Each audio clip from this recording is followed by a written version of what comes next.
की फौज ने अपने मिसाइल हमले में रूस के टैंकों को उड़ाने का दावा किया। इस हमले से जुड़ा एक वीडियो भी उसकी तरफ से जारी किया गया, जिसमें एक जंगल के पास टैंक पर मिसाइल गिरती दिखाई दी। जैसे ही हवा को चीरती मिसाइल टैंक पर गिरी, तेज रोशनी के साथ जोरदार धमाका हुआ। यूक्रेन का निशाना इतना सटीक था कि टैंक के परखचे उड़ गए। जिस T-72B टैंक को यूक्रेन की सेना ने तबाह करने का दावा किया, उसकी गिनती रूस के खास जंगी टैंकों में होती है। इस टैंक से मिसाइलें भी दागी जा सकती हैं। यही नहीं, रात के अंधेरे में भी ये अपने दुश्मन पर सटीक निशाना लगा सकता है। और इस टैंक में एक साथ 3 सैनिक बैठते हैं, जबकि लोडर की जरूरत नहीं होती, क्योंकि इसमें ऑटो लोडर होता है जो छोटी मिसाइलों और गोलों को तुरंत लोड करता है।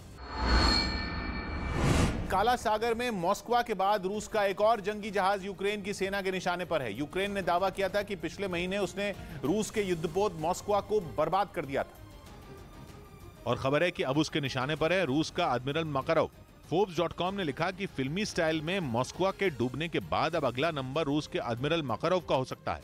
रूस का यह जंगी जहाज भी काला सागर में उतरा हुआ है, जो रूस का तीसरा सबसे खतरनाक युद्धपोत है, जो जमीन से आसमान में मार करने वाली मिसाइलों को दागने में सक्षम है। काला सागर में मॉस्को के तबाह होने के बाद जेलेंस्की ने राहत की सांस ली थी, लेकिन पुतिन ने एक और जंगी जहाज उतारकर उनकी मुश्किलें बढ़ा दी है, क्योंकि समुद्र रास्ते से कारोबार में काला सागर सबसे अहम है।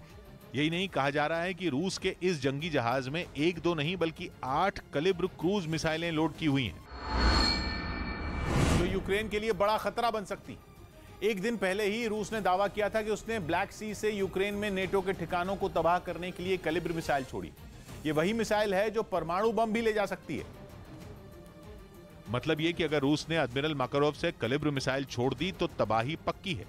कहा जा रहा है कि यूक्रेन इसी वजह से पुतिन के इस जंगी जहाज का भी वही हाल करना चाहता है जो उसने मॉस्को का किया था। हालांकि रूस का कहना है कि मॉस्को यूक्रेन के हमले की वजह से नहीं बल्कि आग लगने की वजह से डूबा था, लेकिन जेलेंस्की ने इसका क्रेडिट अपनी सेना को दिया। एक रिपोर्ट में दावा किया गया कि रूस के डूब चुके जंगी जहाज पर 500 सैनिक तैनात थे, जिन्हें सुरक्षित उतार लिया गया था। ब्रिटेन के अखबार द मिरर की रिपोर्ट की माने तो पुतिन भले ही यूक्रेन को जीतने के लिए परमाणु हथियार चलाने का आदेश दे दें, लेकिन होने कुछ नहीं वाला, क्योंकि पुतिन की सेना उनका ऑर्डर ही नहीं मानेगी।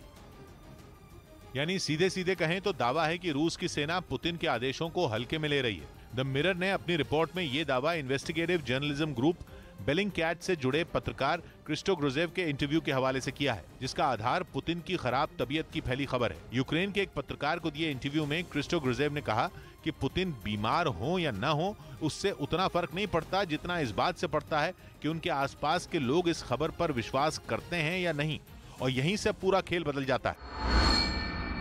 यूक्रेन युद्ध से ठीक पहले पुतिन और शी जिनपिंग के बीच हुई सीक्रेट डील का पर्दाफाश हुआ। खबर है कि बीजिंग में विंटर ओलंपिक्स की ओपनिंग सेरेमनी में शामिल होने पहुंचे पुतिन ने चीन के राष्ट्रपति शी जिनपिंग के बीच गैस और तेल सप्लाई को लेकर एक बड़ी डील की थी, जिसका दावा किया चीन के अखबार साउथ चाइना मॉर्निंग पोस्ट ने। और दावा है कि ऊर्जा क्षेत्र में रूस और चीन के बीच युद्ध से ठीक पहले फरवरी में हुआ यह समझौता करीब 12,000 करोड़ डॉलर, मतलब भारतीय रुपयों में 9 लाख करोड़ से ज्यादा का है, जिसके तहत रूस हर साल चीन को करीब 1,000 करोड़ क्यूबिक मीटर गैस की सप्लाई करेगा। यानी पुतिन यूक्रेन पर हमले का पूरा प्लान पहले ही तैयार कर चुके थे, और इसका भी अंदाजा लगा चुके थे कि युद्ध छिड़ने पर उनके गैस और तेल के कारोबार पर असर पड़ सकता है, क्योंकि पश्चिमी देश लगातार यूक्रेन पर हमले का विरोध कर रहे थे और यूरोप को अधिकतर गैस और तेल की सप्लाई रूस से ही होती है। इसीलिए पुतिन ने इस सप्लाई के रुकने की स्थिति में शी जिनपिंग के साथ मिलकर प्लान बी भी तैयार कर लिया था।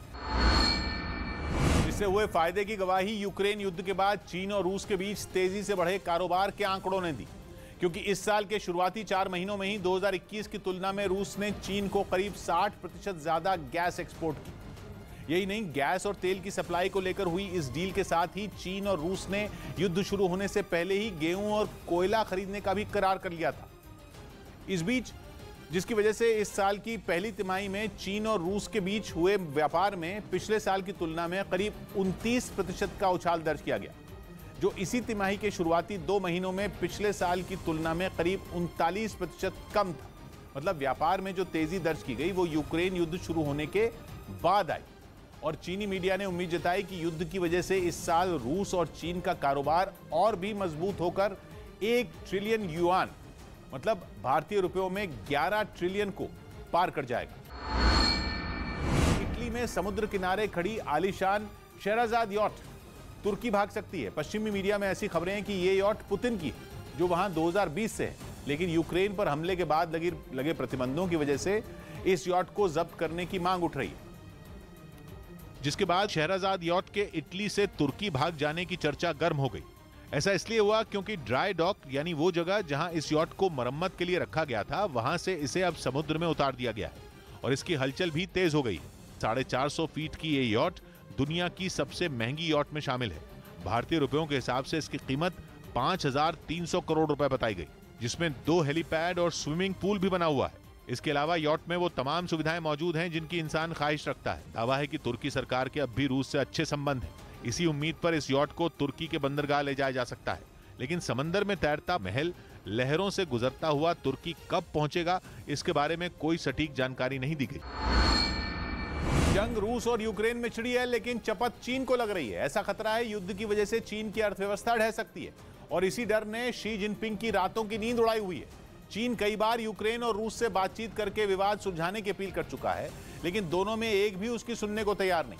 शी जिनपिंग के दोस्त पुतिन भी युद्ध पर फुल स्टॉप लगाते नहीं दिख रहे और इसी बात ने शी जिनपिंग के माथे पर पसीना ला दिया है, क्योंकि चीन, रूस और यूक्रेन दोनों का ही सबसे बड़ा ट्रेडिंग पार्टनर है और दोनों के बीच छिड़ी जंग की वजह से चीन का धंधा मंदा पड़ा है। खासतौर पर यूक्रेन चीनी माल का बहुत बड़ा बाजार है। चीन सालाना 1,000 करोड़ अमेरिकी डॉलर यानी भारतीय रुपयों में 76,000 करोड़ रुपए का अपना सामान यूक्रेन को एक्सपोर्ट करता था, लेकिन यूक्रेन में जंग छिड़ी तो चीन का बट्टा बैठ गया। उसके माल का यूक्रेन जैसा बड़ा खरीदार कम हो गया। चीन की नजर तो यूक्रेन की टेक्नोलॉजी मार्केट पर भी थी, लेकिन रूस के यूक्रेन पर हमले ने चीन का सारा खेल चौपट कर दिया। बीते एक दशक में चीन ने यूक्रेन में अपना निवेश काफी बढ़ाया था, जिसकी वजह से 2019 में वो रूस को पछाड़कर यूक्रेन का सबसे बड़ा ट्रेडिंग पार्टनर बन गया और 2021 आते आते दोनों देशों के बीच व्यापार 1900 करोड़ डॉलर यानी भारतीय रुपयों में 1,44,000 करोड़ तक पहुंच गया, जो कि 2013 के मुकाबले 80% ज्यादा था।